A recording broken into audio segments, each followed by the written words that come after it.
MSC Seascape is the newest megaship to set sail. And of course, the wife and I had to get on board to test out the ship for ourselves. How does it compare to the competition? Well, in this cruise review, we take a detailed look at MSC Seascape, from the dining to the entertainment, onboard activities, and more. We cover every square inch of this brand new ship with our exclusive MSC Seascape cruise review up next.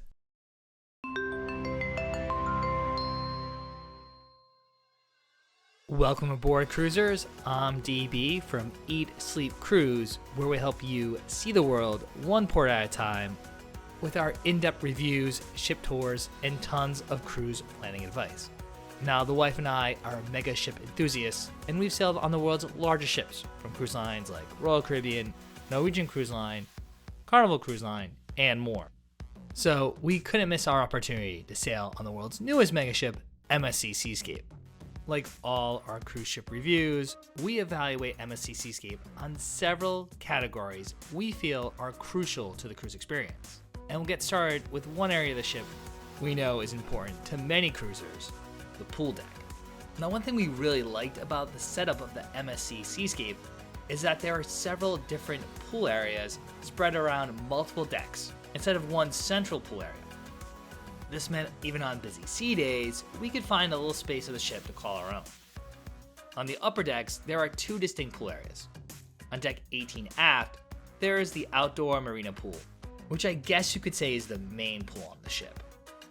It's flanked by whirlpools on the starboard and port side, with plenty of loungers that surround the central pool, as well as a bar and your typical pool deck vibes.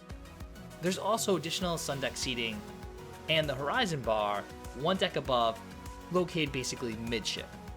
In the center of deck 16, there's the family-friendly Jungle Pool Lounge. We like the exotic theming and decor in this space. Not to mention, there is a retractable dome, which means it's always a pool day no matter the weather outside. This setup is much better than the often stuffy solariums you find on other megaships.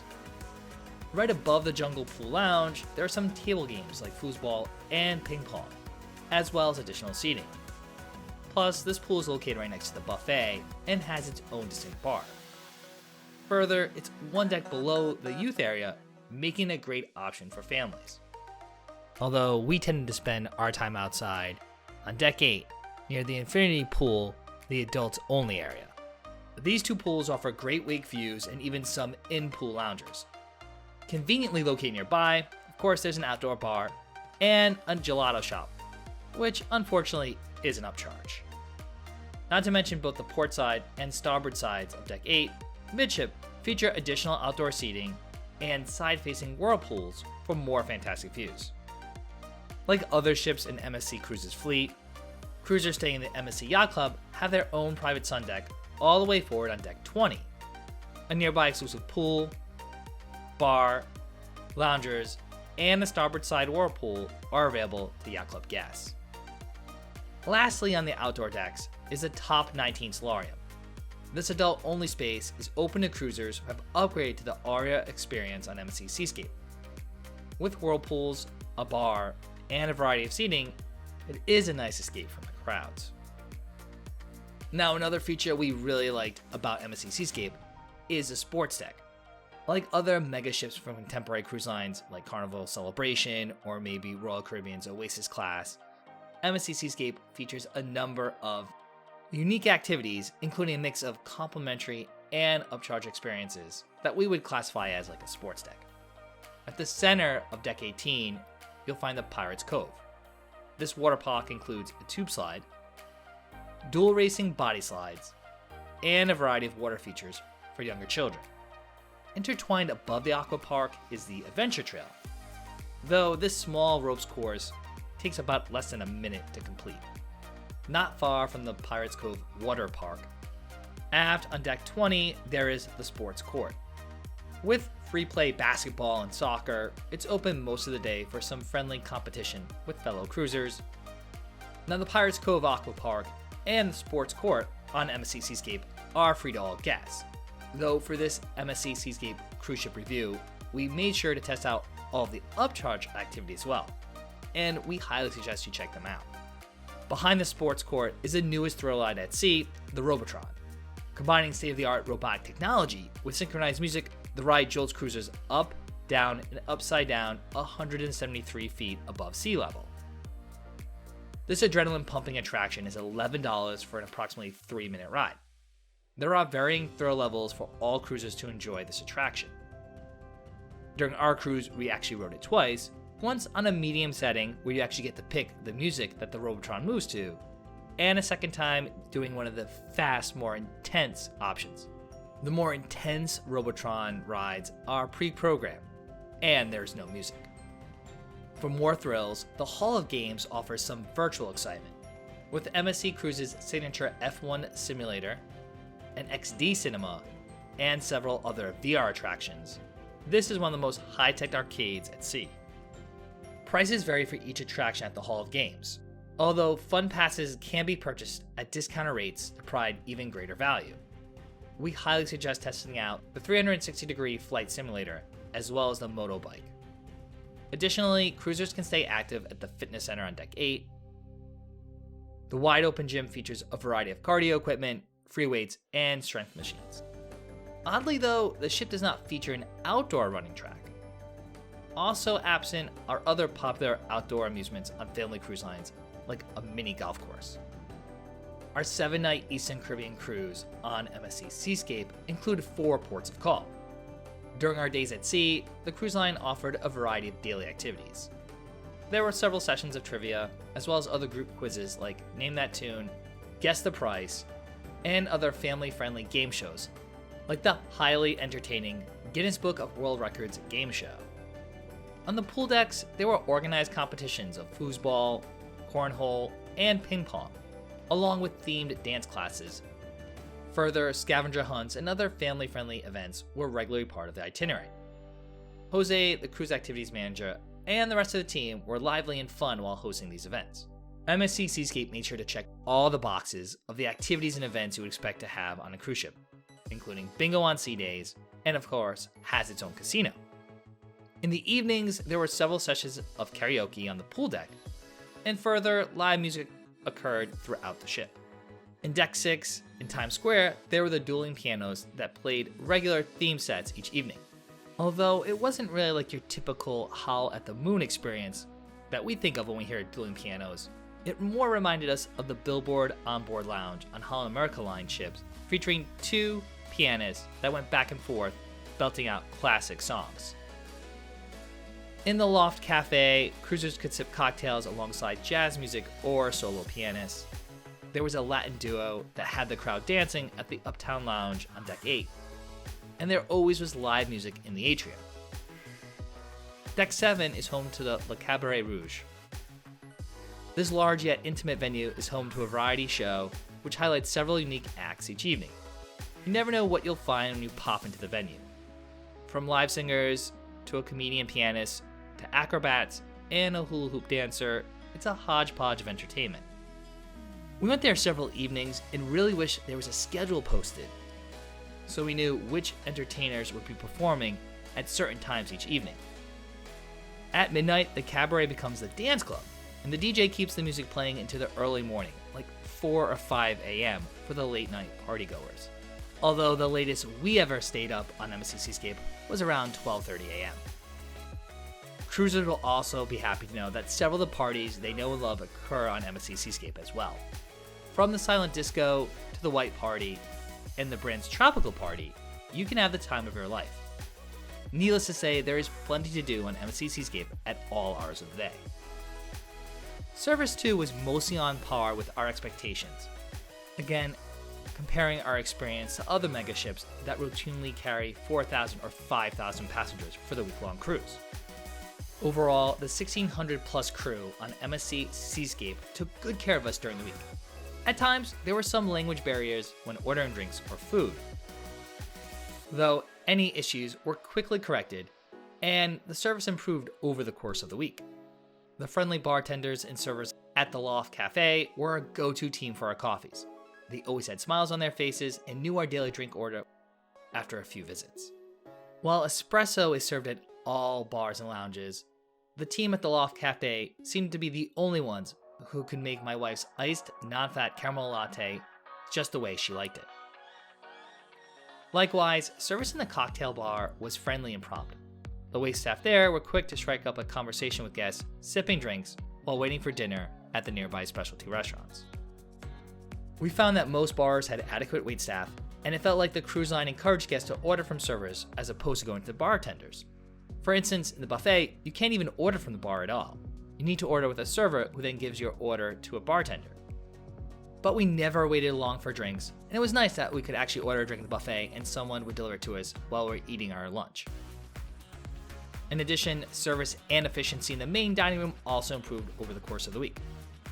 Our assistant waiter was friendly and very attentive. She was always smiling and made sure to say hi when she saw us.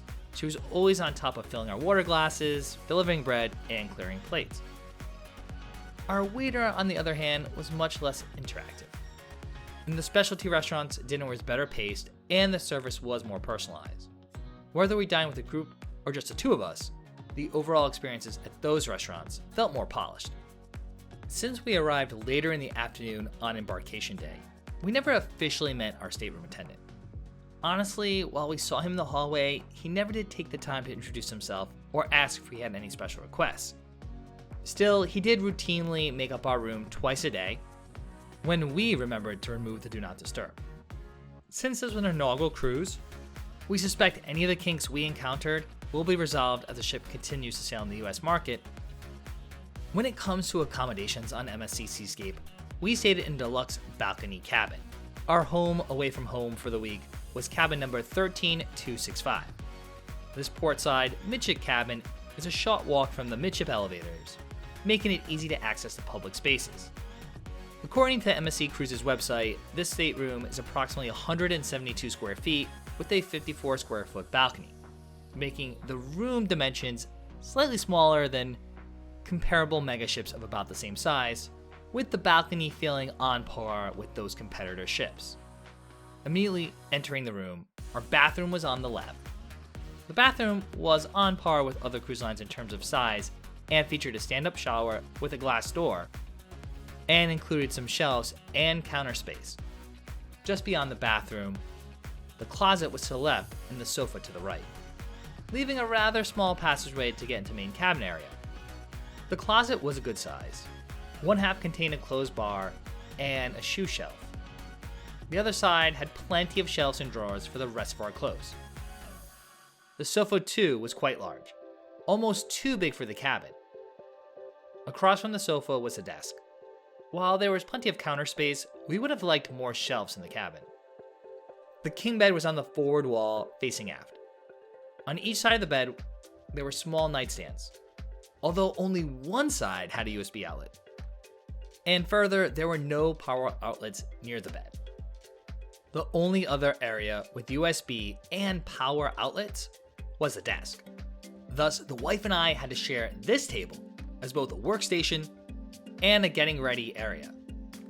Our balcony was a standard size with just enough space for 2 upright chairs and a table. Overall, this deluxe balcony cabin on MSC Seascape met our needs for this 7-day cruise. The nightlife on MSC Cruises goes to the wee hours of the morning. So you probably wouldn't be surprised to hear that the ship features 20 bars and lounges. Many of them serve the ship's standard menu. However, a few do offer signature cocktail menus. Of course, we made it our point to test out every single bar with signature cocktail menus, all in the name of cruise research. One of our favorites was the cocktail bar on Deck 8. This cozy spot is located right next to the specialty restaurants. Here you can enjoy exclusive drinks like the Rose Lychee Sangria, a spiced Mai Tai, or the Indochine Martini. On Deck 7, there is the Champagne Bar. This venue offers a distinct menu that focuses on sparkling wine libations, like the Chambord Royale or French Kiss. Other locales with specialty menus include the Sports Bar, with the widest selection of beers on the ship. On the open decks, there are several bars featuring the Pool Bar menu. These venues serve up cruise classics like a Pina Colada or the BBC. Some of these venues include the Infinity Bar on Deck 8 near the Infinity Pool, the Marina Pool Bar on Deck 18, and the Horizon Bar on Deck 19. Additional venues serving up drinks include the Jungle Pool Beach Bar on Deck 16 and the Sky Bar on Deck 16 aft, which serves beer and wine only. Perhaps the most unique bar on the ship is the Venchi 1878 Chocolate Bar. This venue on Deck 6 serves specialty coffee drinks and cocktails, alongside gelato and other chocolate treats. Unfortunately though, none of the drinks here are included in the MSC beverage packages. As far as theming goes, many of the indoor bars have a similar decor, with lots of metallic and dark finishes. One exception is the sports bar. This lively venue has several televisions and fun furniture with sports equipment accents and leather booths. Similarly, the Loft Cafe features oversized chairs and tables with yellow and wood tones reminiscent of a writer's room or a quiet hotel lounge. For this cruise, we had the Premium Extra Drink Package. Essentially, this entitled us to any beverage $15 or less at any of the bars, lounges, main dining room, and the specialty restaurants. Needless to say, we had no issues completing our drink around the ship on MSC Seascape. While we thoroughly enjoyed the onboard activities and many of the public venues, there were a few areas on MSC Seascape where the ship falls short when compared to the competition. And one of them for us was the main theater entertainment.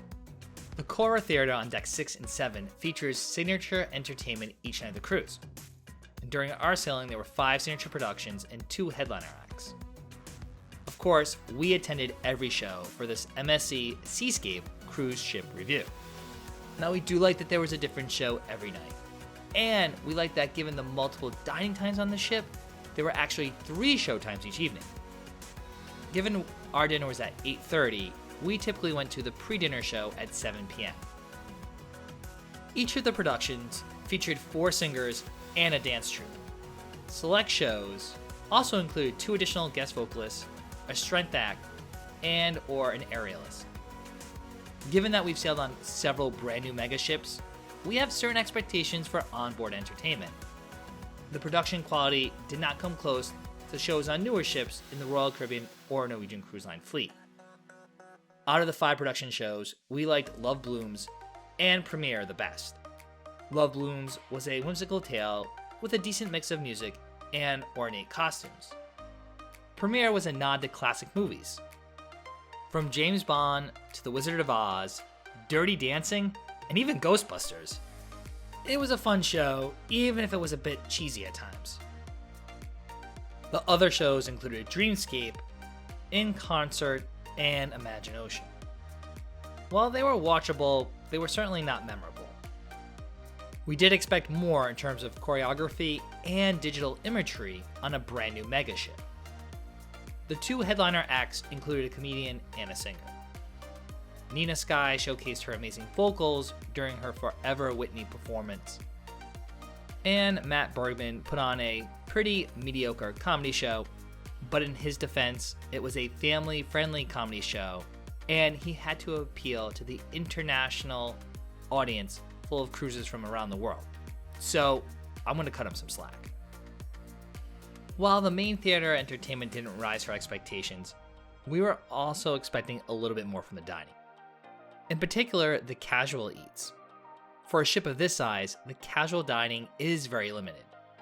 The only complimentary offering for breakfast, lunch, and dinner, besides the main dining room, is the ship's buffet, the Marketplace on Deck 16. Thankfully, there was a custom egg and omelet station all the way in the aft of the venue, so the wife could get her ham and cheese omelet. Additional menu items included options like scrambled eggs, breakfast meats, pancakes and waffles, and breakfast pastries. Cereals, fruit, and other continental items were available in grab-and-go offerings as well. Similarly, lunch featured a number of different stands with various food offerings. These included a pizza station, a pasta station, salad bar, international hot entrees, an antipasto station, and hamburgers and hot dogs. These selections were scattered across 2 separate dining areas. The midship elevators separate the venue into 2 restaurants on Deck 16. While there was a lot of overlap between the restaurants, occasionally you could find items in one section that weren't available in the other section. That made the venue rather chaotic, with cruisers often wandering around the stations. It didn't help either that the signage was extremely small, so you couldn't really read what each option was. The restaurant could certainly benefit from some better organization. Perhaps it should be set up more like a food hall, with theme areas serving a specific type of cuisine every single day.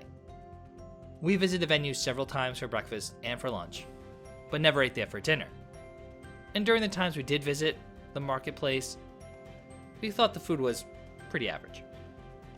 While it was often crowded, there was plenty of seating in the marketplace buffet, so we never had issues finding a table somewhere once we grabbed our selections. Although when compared to new cruise ships from competitor cruise lines, we really feel that MSC Seascape needed some additional casual dining options.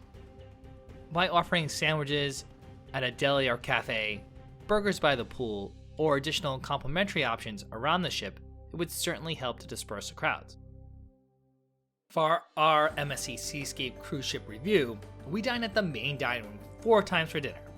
We also tested out the venue one sea day for lunch. Each morning, the Green Wave main dining room was open for breakfast. The restaurant had a very small menu and was open select hours. On sea days and early departure port days, the main dining room was open for lunch as well. It served pretty standard offerings like a hamburger, Philly cheesesteak, or entree salads. Service was quick during lunchtime, but once again, the food selections were average at best. For dinner, MSC Seascape has 3 different dining rooms and offers staggered traditional seating times. Given we had the Bella experience, we were assigned an 8:30 p.m. table in the Aegean restaurant on Deck 7. Between the 3 dining rooms, there are a total of 7 different seating times between 5:15 p.m. and 9:30 p.m. There is one restaurant, the Skyline restaurant, which is exclusive to the Aura experience, and those guests have My Choice Dining, which is open between 6 and 9:30 p.m. During dinner, our assistant waiter was personable and friendly. She quickly came over to take our drink order and inquire about our day. Though our waiter didn't have much personality, but he was rather prompt, taking our order and clearing our plates during the meal. Dinner was reasonably paced most nights, taking about 90 minutes. In terms of the food quality, the offerings were a bit hit or miss. Overall, I enjoyed my selections more than Heidi, although she is a picky eater. For entrees, I liked the prime rib and lamb chop, and I thought they were comparable to similar entrees you would get on competitor cruise lines. Further, I really enjoyed the last evening, which was the Italian-themed evening, which included things like veal ossobuco, and I even thought that entree was on par with similar offerings you might get at a specialty restaurant on a cruise ship. We both agreed that the grandma's chocolate cake was our favorite dessert. The rest of the items throughout the week, however, were rather basic and either at or below the quality of other cruise lines. One bright spot when it comes to food on MSC Seascape is the specialty dining. While we thought the main dining room was just okay, we felt the specialty restaurants were well worth the upcharge.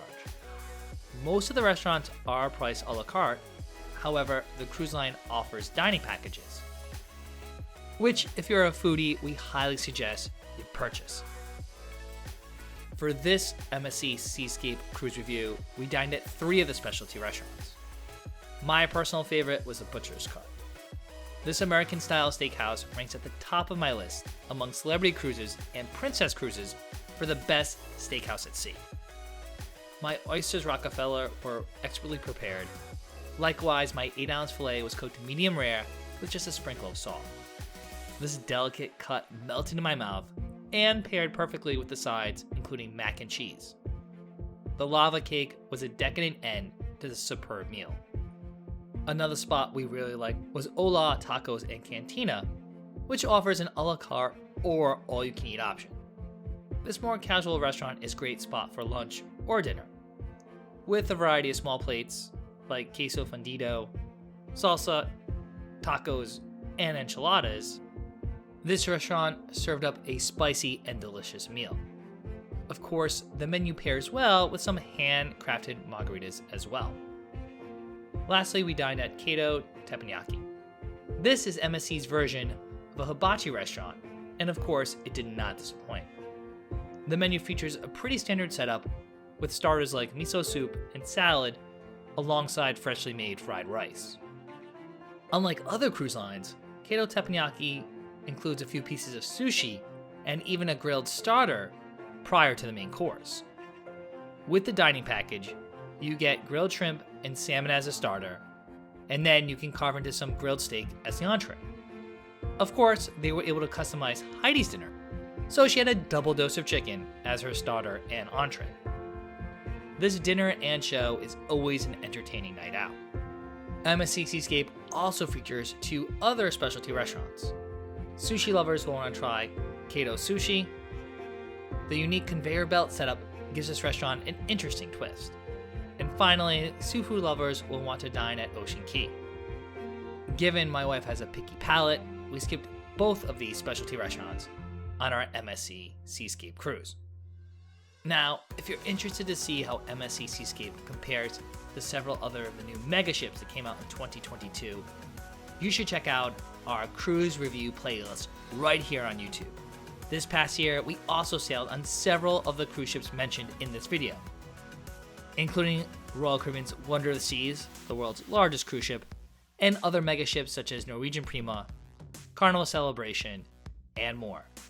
Similar to this cruise review, we go in depth in each of those videos, talking about the dining, entertainment, onboard activities, and more to help you decide which cruise ship is right for your next cruise vacation.